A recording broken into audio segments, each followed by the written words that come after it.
Bapak Ibu Saudara yang dikasihi Tuhan, selamat pagi. Marilah kita memulai ibadah kita pada pagi hari ini. Namun sebelumnya kami informasikan bahwa nanti setelah selesai khotbah pada saat teduh, kita akan mengadakan persiapan perjamuan kudus. Jadi dimohon jemaat untuk mempersiapkan hati masing-masing.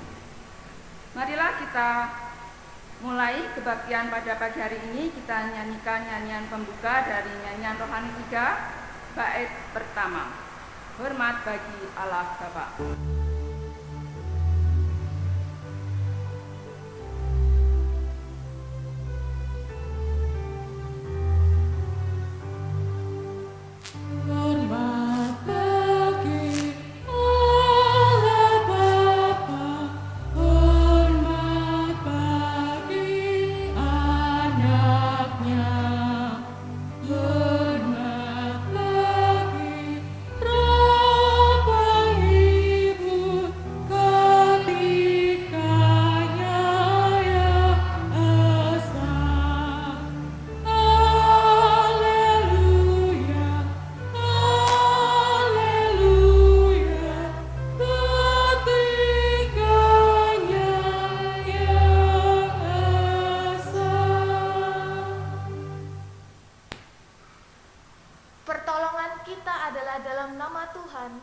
Menjadikan langit dan bumi, yang kasih setianya sampai selama-lamanya.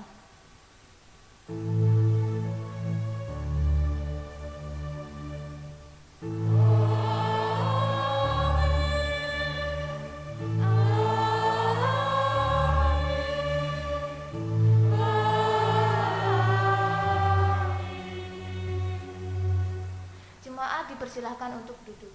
Jemaat terkasih, mari kita bersama membaca nas pembimbing ibadah kita. Mari kita buka pada saat ini yang terambil dari Kolose pasal yang keempat, ayat yang kedua sampai yang keenam. Kolose pasal yang keempat, ayat yang kedua sampai yang keenam.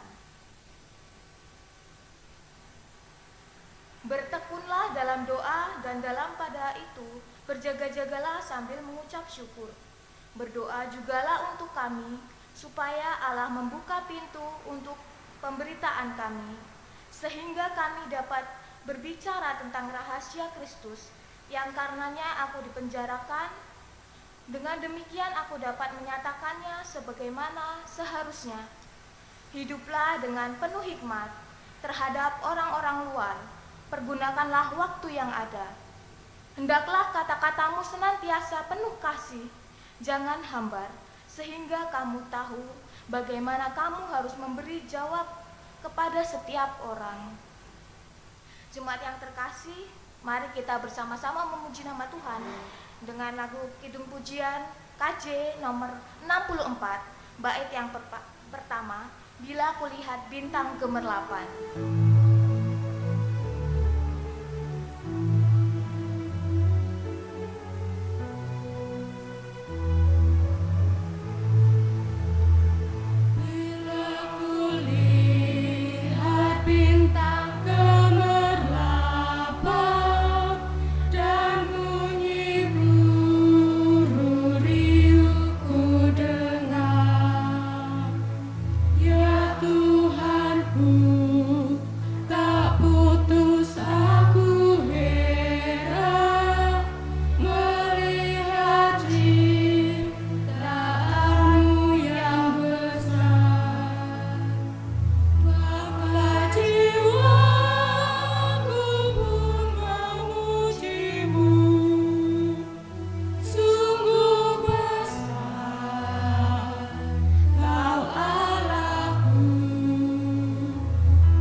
Jemaat yang terkasih, mari kita bersama-sama mendengarkan hukum kasih dari Tuhan yang terambil dalam Matius pasal yang ke-22 ayat yang ke-37 sampai yang ke-40.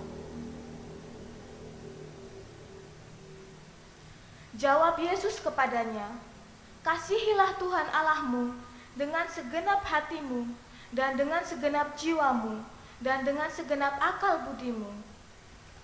Itulah hukum yang terutama yang pertama. Dan hukum yang kedua yang sama dengan itu ialah, kasihilah sesamamu manusia seperti dirimu sendiri. Pada kedua hukum inilah tergantung seluruh hukum Taurat dan kitab para nabi."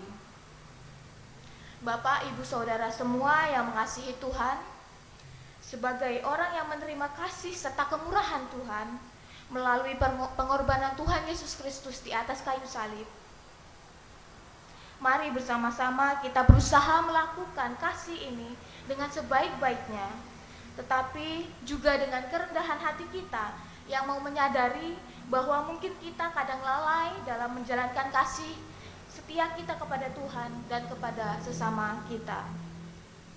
Mari bersama-sama kita mau berdoa. Bapa yang penuh kasih, kami mengucap syukur atas kasih setiamu kepada kami, sehingga kami masih boleh merasakan kebaikan Tuhan di dalam kehidupan kami pada saat ini dan selamanya. Kami mau menyerahkan seluruh hidup kami, Bapa, ke dalam tangan kuasa-Mu.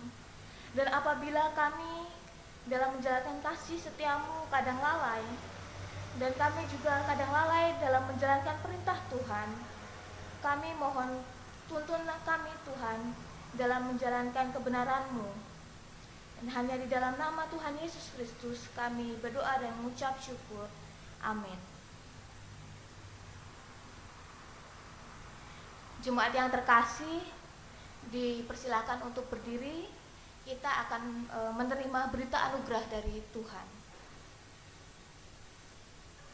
Berita anugerah dari Tuhan pada saat ini terambilkan dari Yohanes pasal yang ke-14.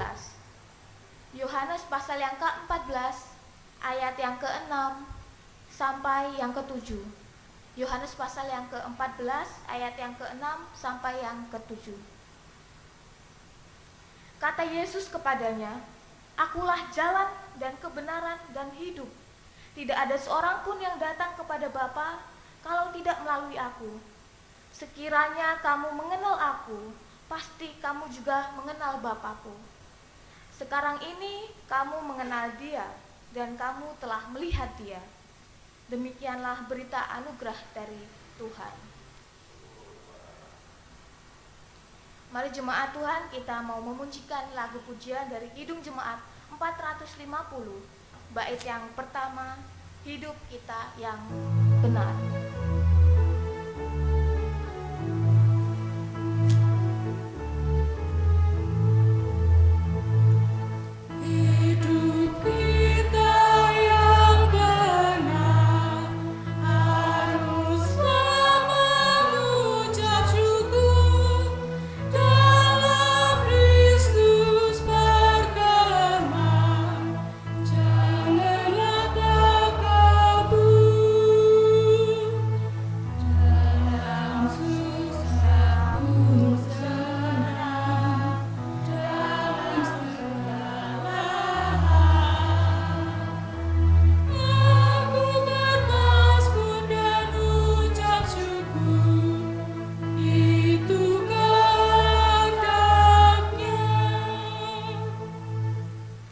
Dipersilakan untuk duduk. Bapak, Ibu, Saudara semua, sebelum kita mendengar sabda firman Tuhan, mari kita bersama-sama kembali berdoa menghadap Tuhan. Mari kita berdoa. Bapa yang penuh kasih, kami mau mengucap syukur Bapa, karena atas penyertaan-Mu juga Bapa, kami boleh bersama-sama memuji dan memuliakan nama-Mu. Dan Bapa, sebentar lagi pada saat ini kami akan mendengarkan kebenaran sabda firman-Mu. Kiranya Engkau membuka hati dan pikiran kami. Dan Bapa, kiranya apa yang disampaikan oleh hamba-Mu di sini, yang berkhotbah pada saat ini adalah yang berasal daripada-Mu. Dan Tuhan juga menuntun jemaat yang akan mendengarkan sabda-Mu pada saat ini, agar dapat menerimanya dengan baik, dan Bapa, hanya di dalam nama Tuhan Yesus kami telah berdoa dan mengucap syukur. Terpujilah namamu. Amin. Jemaat yang terkasih, kita akan membuka Alkitab kita dari Matius pasal yang ke-23. Matius pasal yang ke-23 ayat pertama sampai yang ke-13. Matius pasal yang ke-23 ayat pertama sampai yang ke-13 akan saya bacakan untuk kita semua. LAI di sini memberi judul gadis-gadis yang bijaksana dan gadis-gadis yang bodoh. Pada waktu itu hal kerajaan sorga seumpama 10 gadis yang mengambil pelitanya dan pergi menyongsong mempelai laki-laki.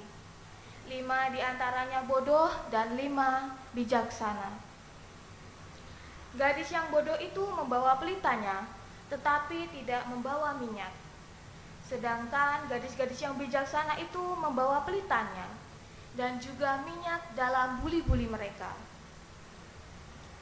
Tetapi karena mempelai itu lama tidak datang-datang juga, mengantuklah mereka semua lalu tertidur. Waktu tengah malam terdengarlah suara orang berseru, "Mempelai datang, songsonglah dia." Gadis-gadis itu pun bangun. Semuanya lalu membereskan pelita mereka. Gadis-gadis yang bodoh berkata kepada gadis-gadis yang bijaksana, "Berikanlah kami sedikit dari minyakmu itu, sebab pelita kami hampir padam."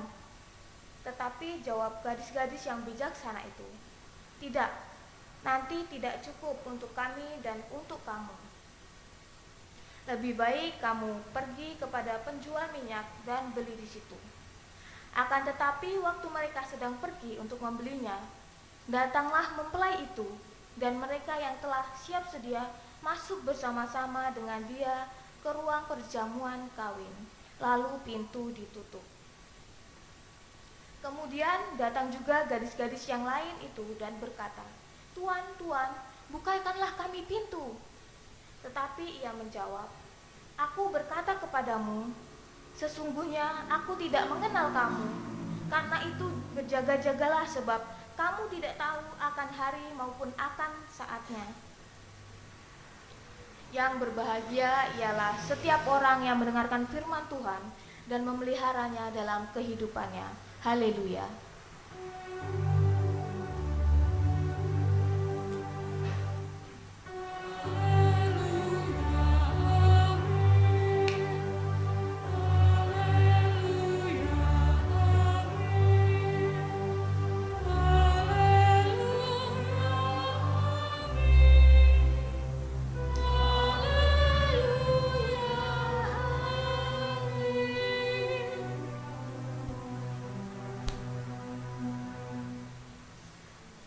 Shalom jemaat yang dikasihi Tuhan. Tema perenungan kita pada hari ini bertemakan berpengharapan sambil berjaga-jaga dengan setia. Berpengharapan sambil berjaga-jaga dengan setia. Tapi sebelum kita akan mendalami atau menggali lagi perenungan firman Tuhan pada saat ini, saya mau memperkenalkan diri terlebih dahulu agar saya dan jemaat di sini juga semakin mengenal. Perkenalkan Bapak Ibu Saudara semua, nama saya Rizkia Gustanita. Rizkia Gustanita sering dipanggilnya Kia, KIA. Dan saya berasal dari Lampung, tepatnya Lampung Timur. Dan di sana saya bergereja di GKSBS Pugung Raharjo. GKSBS Pugung Raharjo itu Gereja Kristen Sumatera bagian selatan. Dan pada saat ini saya sedang menempuh pendidikan atau berkuliah di Sekolah Tinggi Agama Kristen Marturia atau STAK Marturia. Dan sekarang saya memasuki semester yang ke-7. Jemaat yang terkasih dan juga Ibu Bapak Majelis, pertama-tama saya mau mengucapkan terima kasih karena jemaat di sini telah menerima saya dan mengizinkan saya untuk berpraktek khotbah pada saat ini. Dan saya juga meminta maaf apabila kata-kata atau tindakan saya mungkin tidak sesuai dengan apa harapan dari jemaat di sini juga. Demikian perkenalan dari saya. Mungkin nanti jika ada yang mau ditanyakan, kita akan obrolkan di setelah ibadah selesai nanti. Ya. Terima kasih banyak. Ya. Bapak, Ibu, Saudara semua, setelah kita membaca ayat di sini dari perikop ini, di sini Tuhan Yesus pada waktu itu menggunakan perumpamaan mengenai perkawinan. Dan pada saat itu ternyata di antara orang-orang Yahudi atau tradisi orang-orang Yahudi pada itu ada kebiasaan yang unik yang mungkin juga pada saat ini mungkin dilakukan juga, tapi tidak semuanya. Pada saat itu ada kebiasaan seperti ini, Bapak Ibu. Jadi ketika ada mempelai laki-laki dan mempelai perempuan, setelah nanti mereka sudah ada kesepakatan, mereka si mempelai laki-laki itu akan menjemput mempelai perempuan menuju ke rumahnya atau tempat yang sudah disediakan oleh pengantin lelaki untuk mengadakan sebuah pesta. Nah, ketika penjemputan itu ternyata mereka juga masing-masing mempelai laki-laki dan mempelai perempuan itu mereka bersama dengan yang di sini dinamakan pengiring-pengiring yang dikatakan oleh Tuhan Yesus. Jadi mereka masing-masing membawa pengiring-pengiring, masing-masing 10 orang. Karena pada saat itu memang jika mereka melakukan ataupun ada sesuatu seperti misalkan ada pesta ataupun acara-acara resmi begitu, mereka harus setidaknya membawa saksi itu minimal 10 orang. Jadi para pengantin ini juga melakukan hal seperti itu karena itu adalah tradisi di sana. Mereka masing-masing membawa pengiring mempelai. Nah, di sini jadi pengiring ini memiliki tugas sendiri. Selain tadi juga menjadi saksi agar mereka menyatakan atau melihat bagaimana kelanjutan pernikahan mereka, juga mereka di sini memiliki tugas untuk menyambut dan menerangi perjalanan para mempelai. Di sini menyambut mungkin juga melakukan tari-tarian dan juga musik-musikan atau nyanyi-nyanyian digunakan untuk menyambut para mempelai, untuk memeriahkan situasi di sana. Dan Bapak Ibu Saudara semua, gadis-gadis pengiring ini juga tadi sudah memiliki tugasnya seperti itu. Selain itu juga tadi sudah disebutkan bahwa mereka itu menerangi perjalanan para mempelai. Nah, karena biasanya saat hari masih terang, mereka para mempelai itu terutama mempelai laki-laki itu akan mempersiapkan dirinya, yaitu mengobrolkan kepada keluarga mempelai perempuan. Jadi mempelai laki-laki dan juga keluarganya serta keluarga dari mempelai perempuan itu mereka harus mengobrolkan sesuatu terlebih dulu di suatu tempat. Di situ mereka mengobrolkan bahwa apa yang akan diberikan mempelai laki-laki kepada mempelai perempuan. Kalau di sini mungkin seperti mas kawin seperti itu. Jadi mereka butuh waktu sangat lama untuk menyetujui hal tersebut. Ketika hari masih terang, mereka masih mengurusi hal tersebut. Mungkin juga karena sang perempuan ini derajatnya lebih tinggi ataupun segala macam, maka urusan mas kawin ini akan sangat panjang dan akan sulit. Oleh karena itu mereka melakukannya sampai lama sekali, sehingga pada saat ini di sini juga kemudian pestanya kemudian dilakukan di malam hari karena mereka harus mengurusi hal-hal tersebut. Setelah urusan mas kawin itu disepakati oleh kedua belah pihak, keluarga perempuan dan keluarga laki-laki, karena waktunya tadi tidak tentu, karena mungkin saja memang hal-hal yang harus dibahas itu sangat panjang. Nah, biasanya kemudian para pengiring perempuan ini tadi tugasnya kan harus menyongsong dan menyambut. Nah, kedatangan mempelai laki-laki dengan membawa pelita tadi. Nah, Bapak Ibu semua di sini pelitanya mungkin juga seperti sentir di sini yang memiliki wadah dengan minyak di dalamnya, atau juga kalau pada masa itu seperti obor. Jadi obor yang besar seperti itu kemudian membutuhkan minyak yang kemudian harus disiram setiap saat. Karena memang di perjalanan mereka akan keluar dari rumah, jadi mereka membutuhkan sebuah pelita untuk menerangi mereka semua. Bapak Ibu Saudara semua, Tuhan Yesus di sini menggunakan tradisi perkawinan ini sebagai gambaran mengenai hal kerajaan surga atau juga kedatangannya yang kedua kali. Tuhan Yesus di sini menggolongkannya, di sini disebut gadis-gadis pengiringnya ada dua, yaitu gadis pengiring yang bodoh dan juga gadis pengiring yang bijaksana. Tuhan Yesus mau mengatakan bahwa kita ini orang Kristen juga ada dua jenis yang diketahui oleh Tuhan Yesus, yaitu orang Kristen yang mungkin bijaksana dan juga ada orang Kristen yang mungkin bodoh.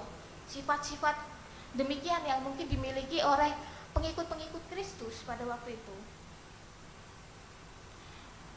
Bapak Ibu Saudara semua, kenapa kok Tuhan Yesus sampai menyebutkan 5 gadis ini bijaksana, dan kenapa 5 lagi kok disebutnya gadis yang bodoh? Kira-kira kenapa Bapak Ibu semua? Apakah gara-gara pengetahuannya gadis bijaksana itu sangat pandai, jenius? Ataukah mungkin kecantikannya yang luar biasa makanya dikatakan di sini bijaksana? Ataukah kekayaannya? Kira-kira bagaimana Bapak Ibu Saudara? Adakah yang mau menjawabnya? Kenapa kok 5 disebut gadis bodoh dan 5 gadis bijaksana?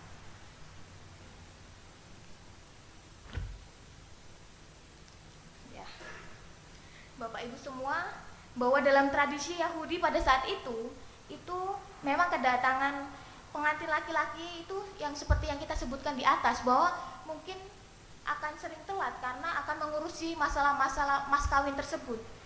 Nah, oleh karena itu pengantin perempuan dan para pengiringnya itu mesti senantiasa siaga atau siap-siap, harus berjaga-jaga karena tidak tahu kapan datangnya mempelai laki-laki tersebut. Nah, untuk itu makanya mereka membutuhkan kebijaksanaan yang lebih dalam mempersiapkan semuanya itu. Nah, itulah yang dilakukan oleh 5 gadis bijaksana tersebut. Mereka tidak hanya membawa pelita, tetapi juga membawa bekal minyaknya dalam buli-buli atau dalam wadah-wadah mereka untuk persiapan di dalam perjalanan. Nah, itu penting karena agar pelita mereka itu tidak padam tadi, dan karena tadi membawa obor, dan ketika tiap menitnya harus menyiraminya, itu mereka juga harus membawa pembekalan minyak agar mereka dapat menyiraminya tiap menitnya. Beberapa menit sekali pasti mereka harus menyiraminya agar obor itu tetap menyala dan membantu perjalanan para mempelai itu ke rumah pengantin laki-laki. Jadi 5 gadis yang membawa minyak cadangan itu menunjukkan bahwa mereka itu sungguh-sungguh berjaga-jaga dan bersiap-siap itu dengan baik. Maka oleh karena itu mereka dianggap gadis-gadis yang bijaksana. Mereka tahu mereka membawa obor dan mereka harus menyiapkannya dengan baik, dan mereka menyiapkannya itu. Jadi mereka dianggap sebagai gadis-gadis yang bijaksana oleh Tuhan. Sedangkan 5 gadis yang bodoh tadi, ternyata mereka membawa pelitanya juga ternyata, tetapi tidak dengan cadangan atau bekal minyak-minyak dalam buli-buli mereka. Padahal yang bisa mereka tahu bahwa para mempelai laki-laki ini tidak tahu apakah akan telat ataupun tidak, karena itu tidak selalu tepat sekali jamnya, tergantung pernyataan mereka kemudian mengenai masalah mas kawin mereka. Dan gadis-gadis bodoh ini sebenarnya sudah tahu itu, tetapi mereka sudah tahu telat, tapi mereka tetap saja tidak membawa minyak.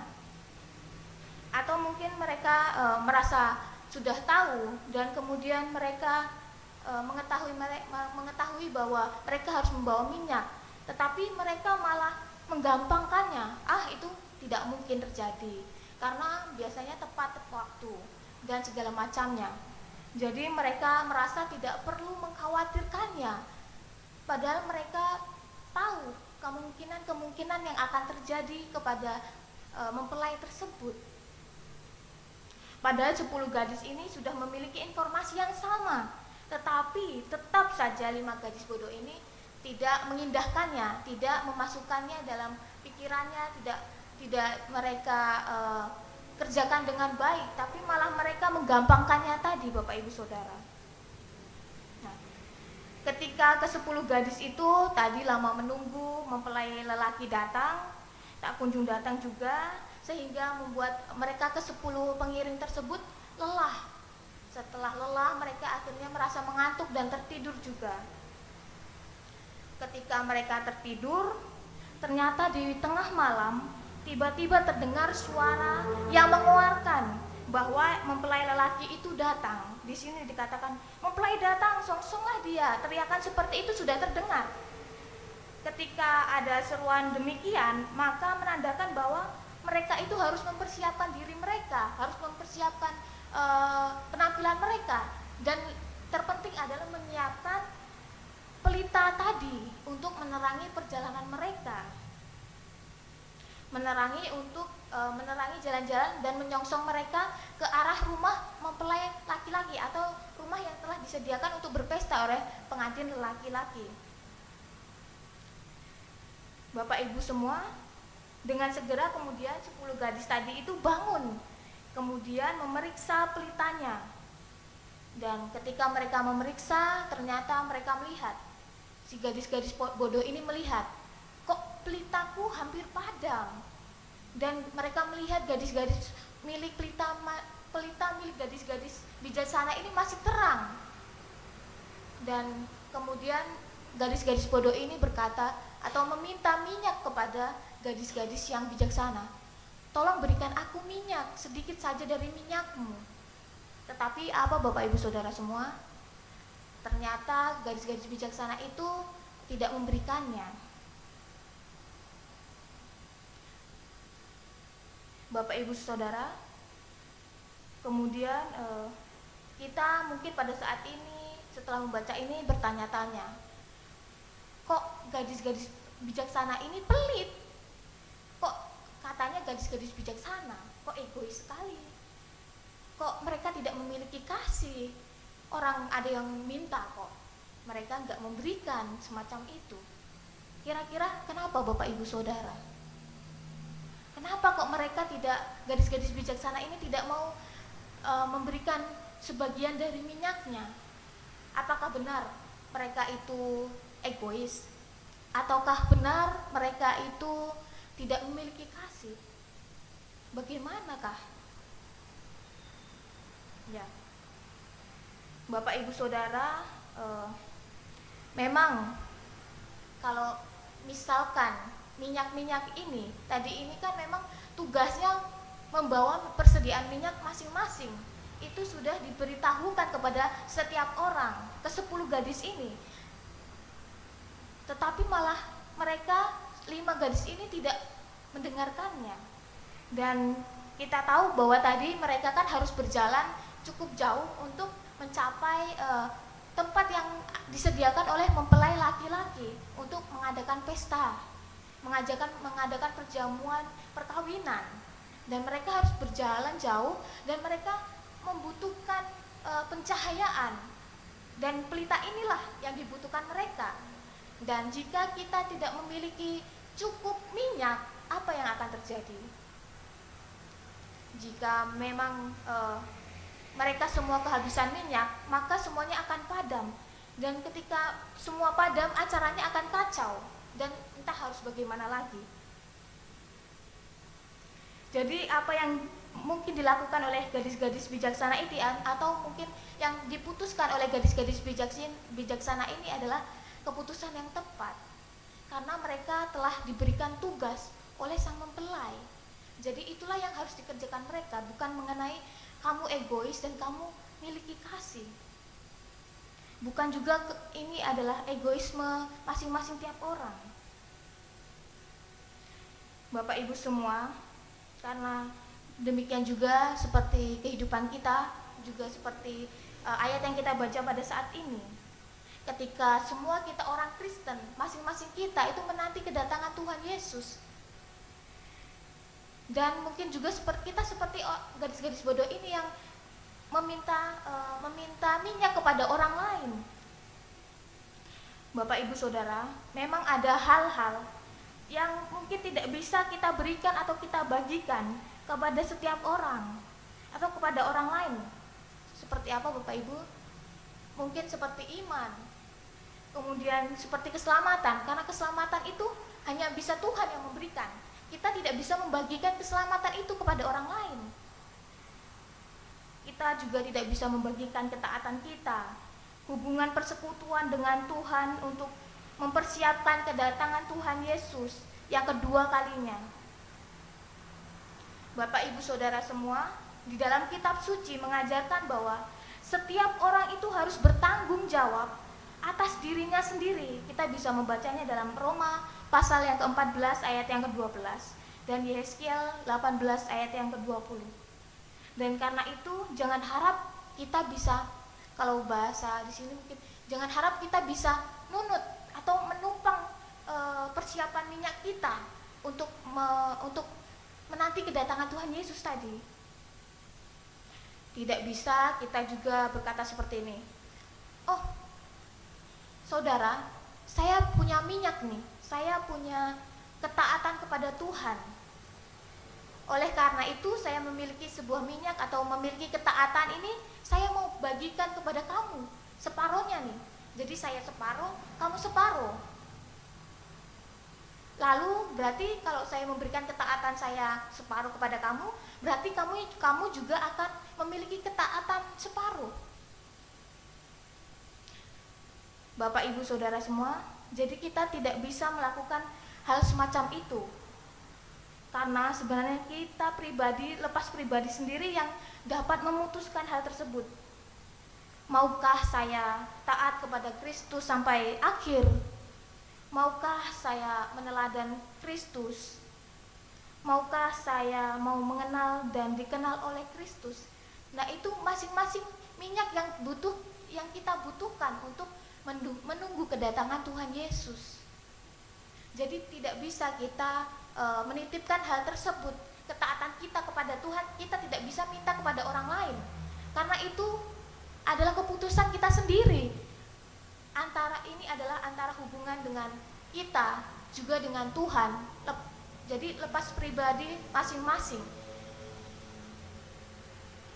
Bapak Ibu Saudara semua, gadis bijaksana ini kemudian mengusulkan kepada gadis-gadis bodoh tersebut untuk membeli minyak dan dari penjual minyak.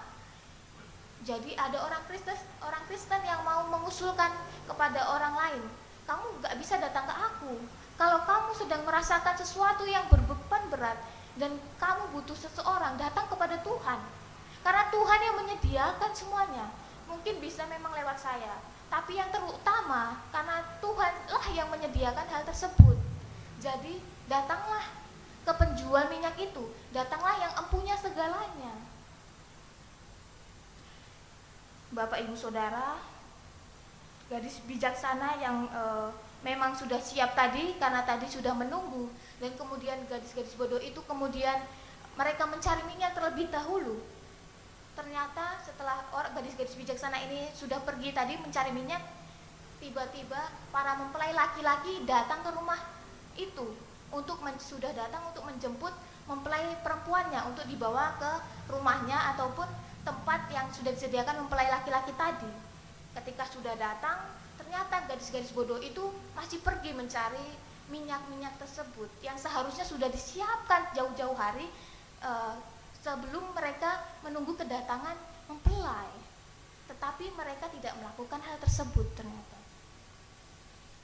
Kemudian setelah ternyata gadis-gadis bodoh itu pergi, kemudian para mempelai melihat bahwa gadis-gadis bijaksana ini yang tinggal di situ sudah siap dengan obornya, sudah siap dengan pengiringannya, maka mereka kemudian melanjutkan perjalanan mereka.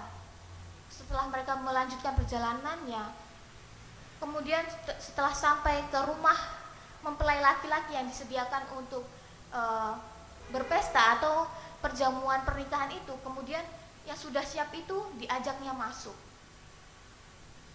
Tetapi apa? Sedangkan gadis-gadis bodoh tadi tertinggal karena mereka tidak siap sedia menunggu kedatangan para mempelai yang sudah digaung-gaungkan sebelumnya.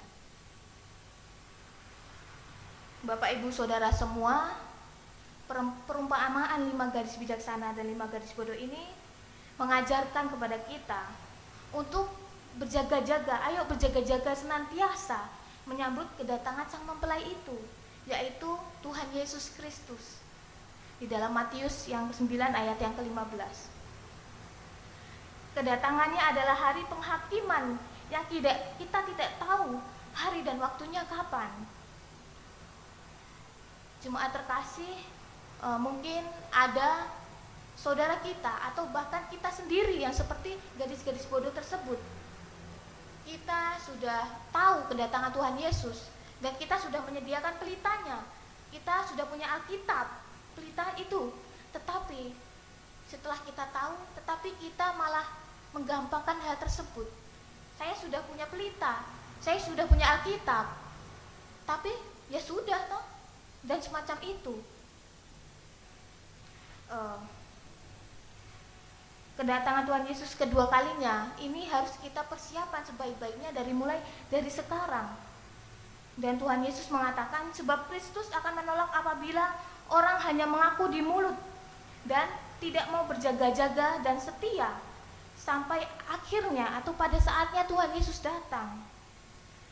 Oleh karena itu, apabila pada saat ini kita masih diberi kesempatan untuk mengenal dan dikenal oleh Tuhan lewat kehidupan kita bermasyarakat, lewat kehidupan kita berbangsa dan negara, lewat kehidupan kita berkeluarga. Jadi mari kita memancarkan kasih kepada Tuhan Yesus itu dan sesama sampai akhirnya, dan sambil berjaga-jaga. Itu yang mau Tuhan Yesus beritahukan kepada kita. Jangan sampai kita terlena menanti kedatangan Tuhan Yesus, tapi kita tidak bersiap sedia dan berjaga-jaga sampai akhir.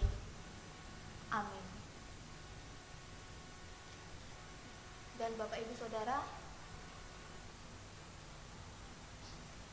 mari kita berdoa terlebih dahulu.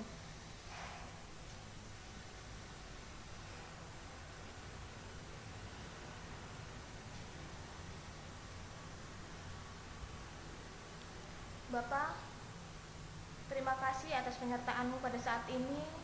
Kami telah mendengarkan kebenaran sabda firman-Mu. Bapa, kiranya firman yang telah kami dengar pada saat ini dapat tertanam dalam kehidupan kami, dan ajarkan kami supaya kami dapat berjaga-jaga di dalam penantian dan pelaksanaan kami dalam menjalankan kebenaran firman-Mu yang terpancar di dalam kehidupan kami. Hanya di dalam nama Tuhan Yesus Kristus kami berdoa dan mengucap syukur. Amin. Bapak Ibu Saudara semua, pada saat ini kita akan mempersiapkan perjamuan kudus untuk minggu depan, dan saya akan mempersilahkan kepada Pak Majelis dan Ibu Majelis untuk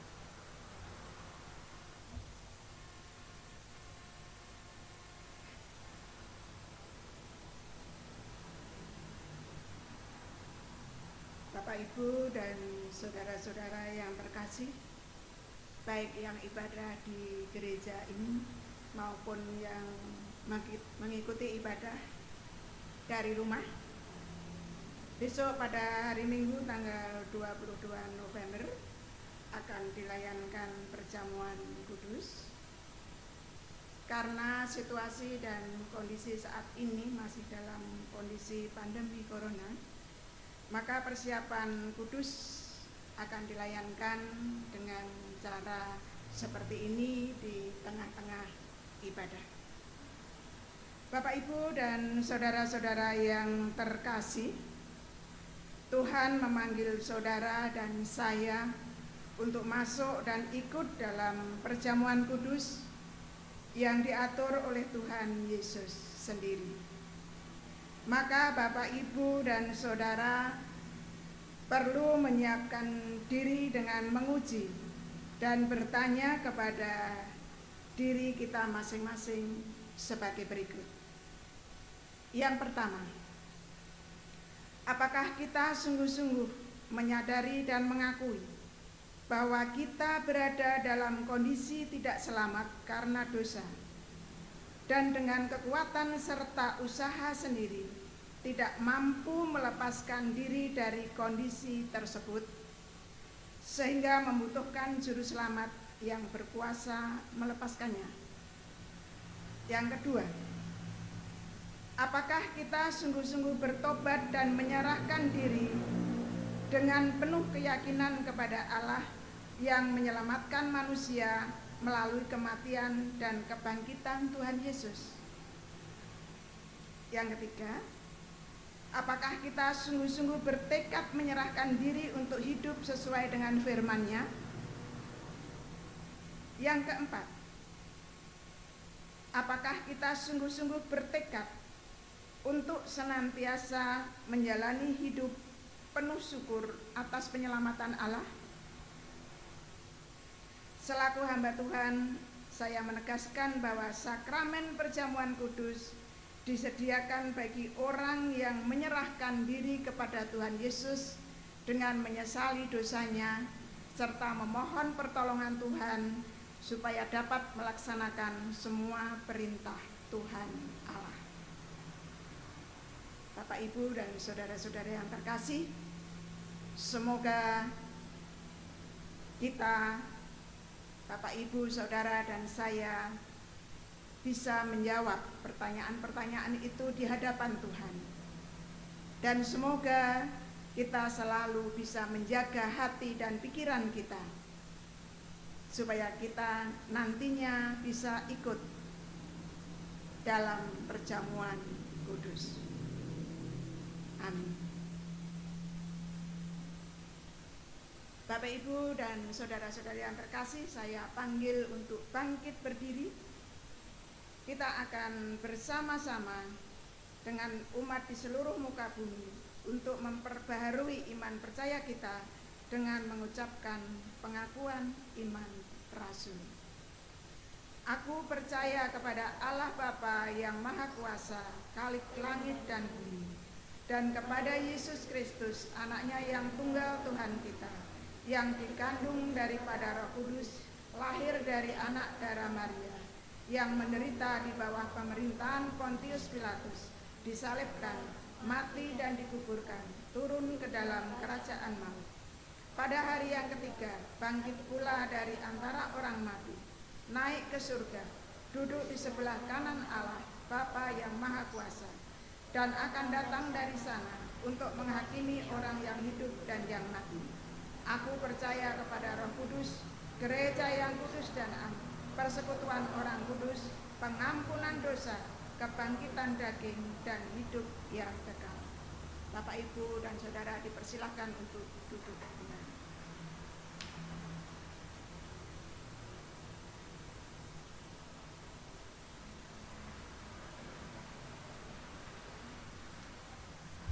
Jemaat yang terkasih, mari kita bersama-sama berdoa syafaat.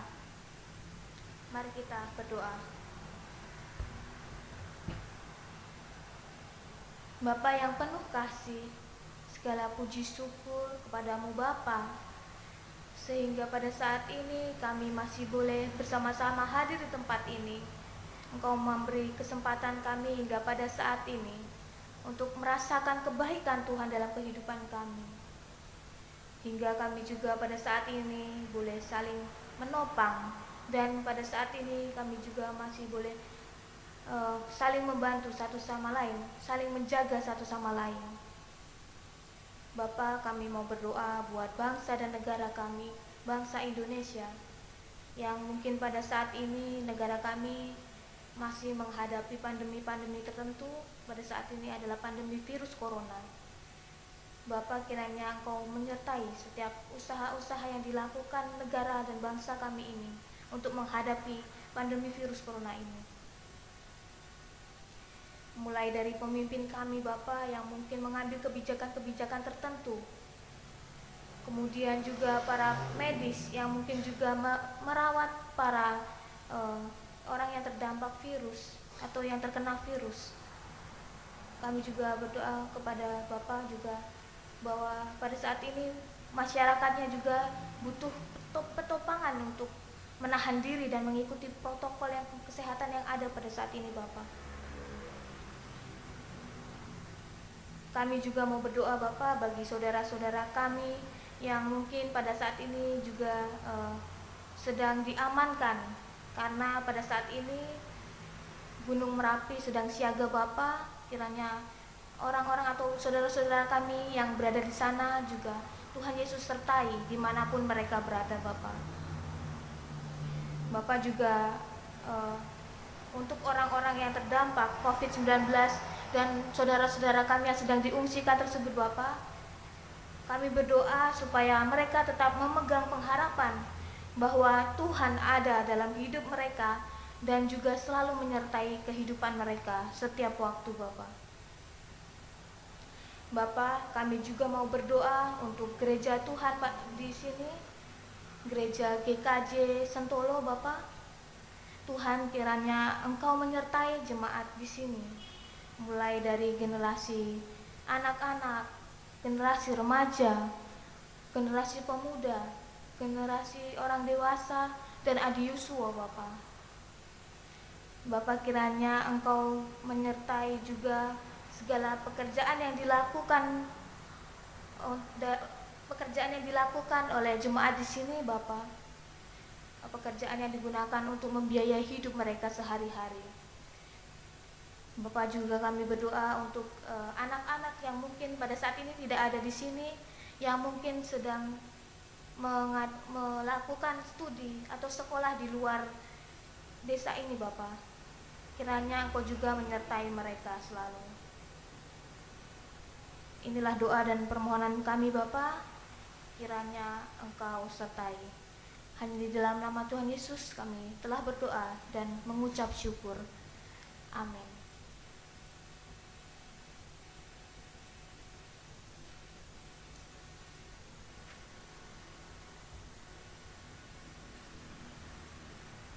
Bapak Ibu Saudara yang dikasihi Tuhan, di kesempatan ini kita diberi kesempatan untuk mengumpulkan persembahan. Dan sebelum kita mengumpulkan persembahan, akan saya bacakan firman Tuhan yang mendasari persembahan ini, diambil dari Efesus 5 ayat 19b sampai dengan yang ke-21 yang demikian. Bernyanyi dan bersoraklah bagi Tuhan dengan segenap hati. Ucaplah syukur senantiasa atas segala sesuatu dalam nama Tuhan kita Yesus Kristus kepada Allah dan Bapa kita, dan rendahkanlah dirimu seorang kepada yang lain di dalam takut akan Kristus. Selama kita mengumpulkan persembahan, kita akan iringi dengan pujian dari PKJ 146 ayat yang pertama dan yang ketiga.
Kita serahkan persembahan ini dalam doa.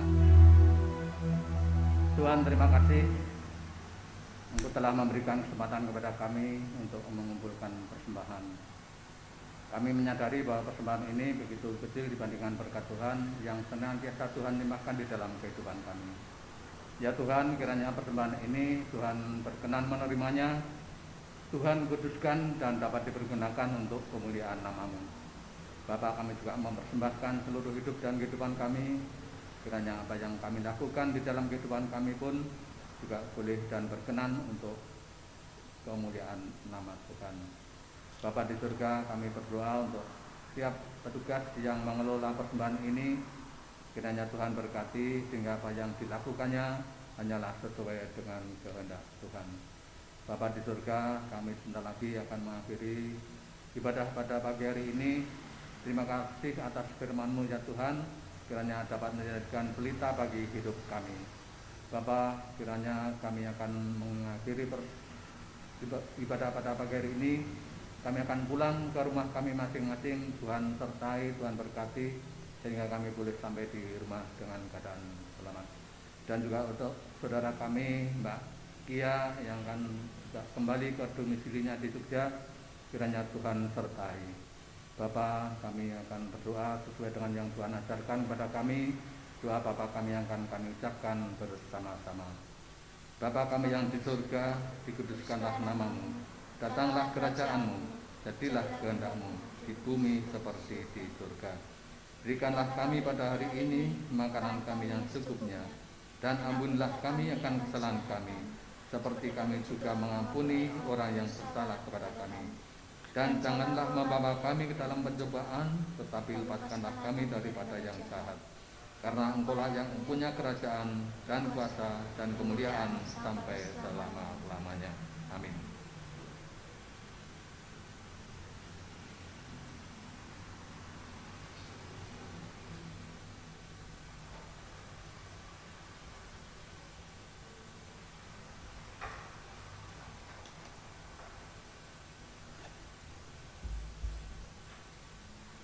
Jemaat semua dipersilakan untuk berdiri.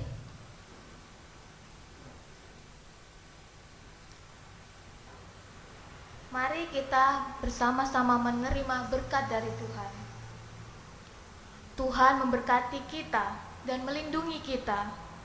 Tuhan menyinari kita dengan wajah-Nya dan memberi kita kasih karunia.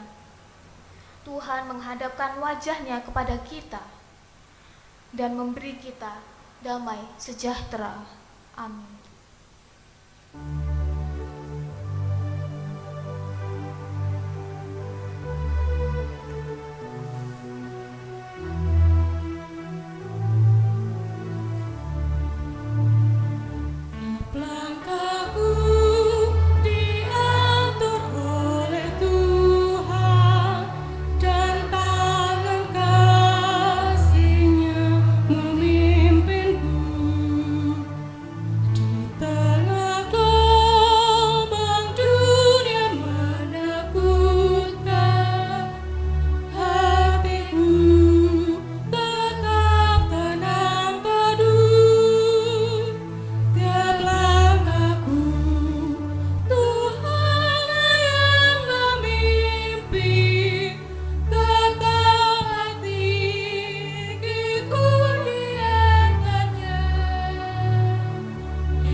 Bapak Ibu dipersilahkan untuk menerima berita jemaat. Berita jemaat Minggu 8 November tahun 2020. Berita yang pertama, sidang majelis telah terlaksana pada hari Sabtu tanggal 7 November tahun 2020. Semua berjalan dengan baik karena berkat Tuhan.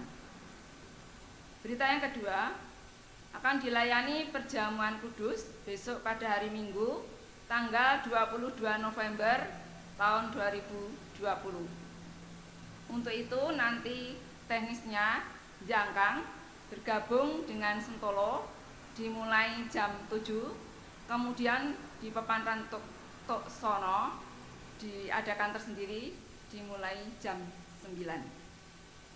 Berita yang ketiga, pemahaman Alkitab gabungan untuk bapak-bapak dan ibu-ibu besok hari Kamis tanggal 12 November pukul 4 sore seperti biasa bertempat di Gereja Induk Sentolo. Kemudian yang keempat, laporan keuangan bulan Oktober bisa dilihat di Warta Jemaat. Berita yang kelima, persembahan manten. Untuk manten yang di gereja berjumlah Rp1.260.000, kemudian yang di Hayat berjumlah Rp2.050.000. Yang keenam, persembahan minggu yang lalu terkumpul Rp1.385.200. Hadir berjemaat pagi hari ini 55 jemaat. Kemudian yang memimpin ibadah pada pagi hari ini adalah Saudari Rizkia Gustanita dari STAK Marturia Yogyakarta. Yang kesembilan, untuk ibadah minggu jam 7.30 seperti yang diinginkan oleh beberapa jemaat atau beberapa warga akan mulai dilaksanakan bulan Januari 2021. Jadi monggo bersabar dulu, kira-kira 8 kali ibadah kita mulai pukul 7, silahkan untuk bangun lebih pagi lagi. Yang terakhir, ibadah minggu yang akan datang akan dilayani dengan bahasa Jawa. Demikian berita jemaat pada pagi hari ini. Terima kasih atas perhatiannya.